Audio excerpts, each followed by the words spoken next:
하나님이 나와 함께 계시지 않는다라고 느낄 때가 종종 있습니다. 오늘 본문에 나온 이스라엘 백성들도 지금 이와 같은 생각을 하고 있습니다. 그들은 하나님이 자신들을 버렸기 때문에, 하나님께서 이방인의 손에 자신들을 팔아 넘겼기 때문에 지금 자신들은 고난을 당하고 고통을 당하고 있다라고 이야기를 합니다. 하지만 오늘 본문에서도 이야기하고 있는 것처럼 하나님은 단 한 번도 이스라엘을 버리신 적도, 이방인의 손에 넘기신 적도 없음을 말하고 계십니다. 이스라엘 백성들이 그렇다면 이러한 어려움을 당한 이유는 무엇입니까? 그것은 바로 하나님 앞에 범죄했기 때문이고, 하나님을 배반하는 배역한 모습을 보였기 때문이었습니다. 오늘 본문 1절 말씀 다시 한번 함께 읽도록 하겠습니다. 나 여호와가 이같이 말하노라. 내가 너희의 어미를 내보낸 이혼 증서가 어디 있느냐? 내가 어느 체주에게 너희를 팔았느냐? 보라, 너희는 너희의 죄악으로 말미암아 팔렸고 너희의 어미는 너희의 배역함으로 말미암아 내보냄을 받았느니라. 그들은 하나님 앞에 범죄했음에도 불구하고 그들은 하나님 앞에 범죄한 것을 인정하지 않으며 지금 현재 자신들이 고통받고 있는 이 모든 상황, 현실, 이런 것들만 바라보며 하나님께 원망과 불평을 하고 있는 것이죠. 범죄하였으나 여전히 돌이키지 않는 모습을 보여주고 있는 것입니다. 진정한 구원과 회복의 출발은 자신의 죄를 자복하고 하나님 앞에 철저하게 회개하는 모습으로부터 출발한다라는 것을 기억하시기 바랍니다. 이스라엘 백성들은 하나님께서 자신들을 버리셨다라는 생각 때문에 선지자를 통해서 선포되어진 구원과 회복의 말씀 또한 듣지 않았습니다. 믿지 않습니다. 그 누구도 하나님의 선포된 이 말씀에 반응을 하지 않습니다. 그러자 하나님은 이스라엘 백성들에게 출애굽 때와 같은 이적과 기사를 행하시겠다고 하시면서 구원의 확증을 보증하고 계십니다. 이렇게 선포하신 하나님의 구원은 반드시 이루어지고 성취될 것임을 믿으시기 바랍니다. 하나님께서 이스라엘 백성들을 구원하시고 회복시키기 위해서 학자들에게 혀와 귀를 주었다라고 4절에서 말씀하고 있는 것을 우리는 볼 수 있습니다. 하나님께서 학자들에게 혀와 귀를 주신 이유는 그들이 하나님의 말씀을 깨우쳐서 곤고한 이스라엘 백성들에게 잘 설명하고 그들이 선포된 하나님의 말씀을 받아들일 수 있게 하기 위해서였습니다. 이 일은 구원과 회복의 말씀을 믿지 않는 이스라엘 백성들의 생각을 바꾸기 위해 필요한 능력들이었습니다. 하나님께서는 하나님의 일을 위임할 사람을 세우고 보내실 때 그에 맞는, 그리고 때에 따라 필요한 능력도 함께 주신다는 사실입니다. 사랑하는 영가족 여러분, 하나님께서는 우리 모두에게 한 가지 일을 위임하셨는데 그것은 바로 땅끝까지 이르러 예수님의 제자가 되고 제자 삼는 일이라는 것이죠. 예수님의 제자가 되기 위해서 지금 우리에게 필요한 능력은 무엇입니까? 그리고 제자 삼기 위해서 필요한 능력은 무엇입니까? 후히 주시고 꾸짖지 아니하시는 하나님께 구하고 받아 하나님께서 우리에게 위임하신, 맡기신 일을 충성되게 감당하시는 은혜가 있기를 소망합니다. 하나님께서 우리를 부르시고 우리에게 하나님 나라와 영광을 위해, 그리고 우리에게 하나님의 일을 맡기고 위임할 때 우리는 어떠한 자세로 임해야 하는지를 학자들의 자세를 통해서 알 수 있는데, 오늘 본문 5절 말씀 함께 읽도록 하겠습니다. 주 여호와께서 나의 귀를 여셨으므로 내가 거역하지도 아니하며 뒤로 물러가지도 아니하며. 아멘.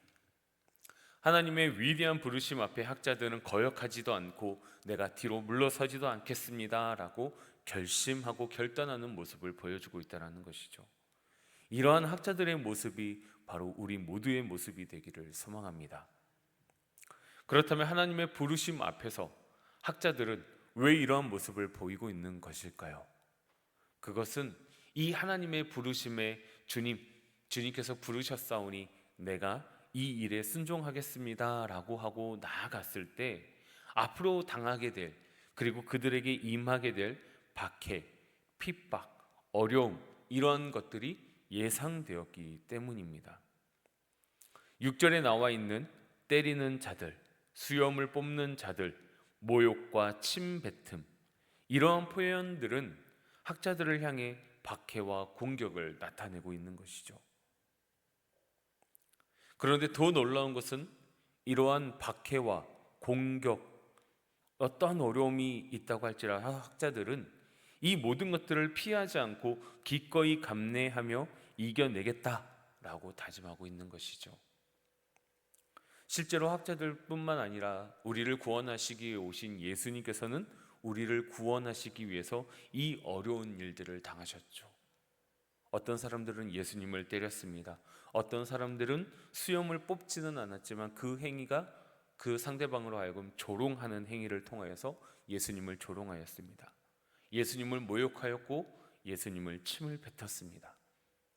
그런데 오늘 학자들이 이러한 박해와 공격, 어려움, 아픔이 있는다고 할지라도 결코 돌아서지 않고 당당하게 맞서 싸우는 그 모습을 예수님께서 친히 보여주셨다라는 거죠. 이는 하나님 앞에서 범죄하고 회개하지 않으면서 하나님을 원망하고 불평하고 있는 이스라엘 백성들과는 완전히 대조되는 모습입니다.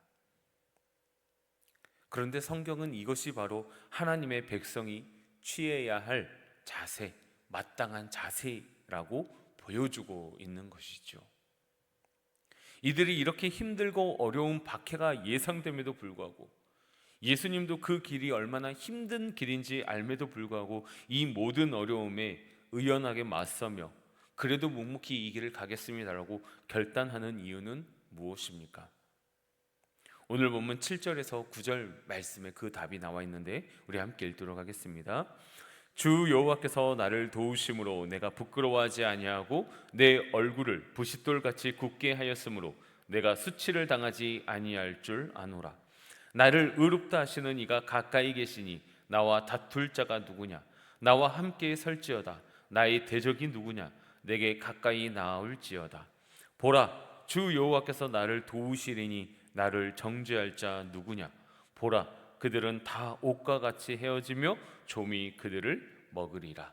아멘. 이들의 담대한 결단은 여호와께서 나를 도우실 것이라는 확신에서부터 출발하였고 의롭다라고 인정해 주실 하나님께서 나와 함께 하심을 믿었기 때문이죠.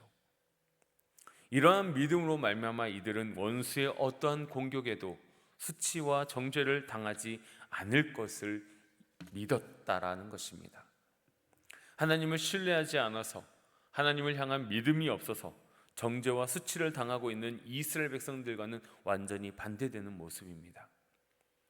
하나님은 이 말씀을 통해서 이 학자들의 모습이 바로 이스라엘 백성들이 닮아가고 회복해야 될 롤 모델로서 지금 학자들의 모습을 통해서 보여주고 있는 것이죠. 그리고 학자들은 이스라엘 백성들에게 눈앞에 펼쳐진 현실이, 상황이, 환경이, 여건이 아무리 절망적이라고 할지라도 여호와를 경외하고 의지하라라고 촉구합니다. 그리고 하나님의 말씀을 청종하라고 아주 강하게 명령조로 이야기를 합니다. 왜냐하면 하나님을 의심하지 않고 하나님을 의지하는 자에게 하나님의 구원의 은혜와 회복의 은혜가 임할 것이기 때문입니다. 하나님 외에는 다른 길은 없기 때문입니다. 이제 학자들은 횃불을 들러 뛴 자들을 향해 심판의 메시지를 선포합니다. 여기서 횃불을 둘러 뛴 자들은 횃불을 손에 들고 나가 대적들과 싸우려는 자들을 의미합니다. 이는 좋은 의미가 아니라 하나님을 의지하는 것이 아니라 자신의 힘으로, 자신의 능력으로 지금 처한 어려움, 상황, 위기, 환경, 여건 이 모든 것에서부터 벗어나려고 하는 사람들을 표현하는 단어입니다. 이렇게 해서 이들이 얻을 수 있는 것은 무엇일까요? 바로 고통밖에 없을 뿐입니다. 현실의 장벽 앞에 무너져 그저 좌절할 뿐입니다. 이것이 하나님 없는 인간의 삶의 모습입니다. 사람에겐 한계가 존재하고 이것을 벗어날 방법은 없기 때문입니다. 하지만 하나님께서는 고통과 절망에 빠진 하나님의 백성들을 구원하실 수 있는 힘과 능력이 있으신 분이십니다. 아무리 현실이 절망적이고 커다란 장벽이 놓여 있다라고 할지라도 하나님을 의지하면, 하나님을 믿으면, 하나님을 신뢰하면 이 모든 것들을 뛰어넘을 수 있는 힘과 능력을 우리에게 부어주시는 분이십니다. 우리가 이런 능력을 받기 위해서는 하나님의 말씀을 온전히 믿으며 신뢰하며 순종하는 학자들의 모습과 같은 모습이 우리에게도 있어야 한다는 것이죠. 사랑하는 영가족 여러분, 하나님이 우리와 함께 하셔서 도와주실 것을 믿으며 하나님을 경외하고 하나님의 말씀을 믿고 신뢰하며 하나님을 의지하며 모든 것을 뛰어넘는 이전에 경험하지 못한 은혜를 체험하시고 맛보고 누리시는 은혜가 있는 오늘의 삶이 되시기를 소망합니다. 기도하겠습니다. 살아계시며 우리와 함께 하시는 아버지 하나님 감사드립니다. 오늘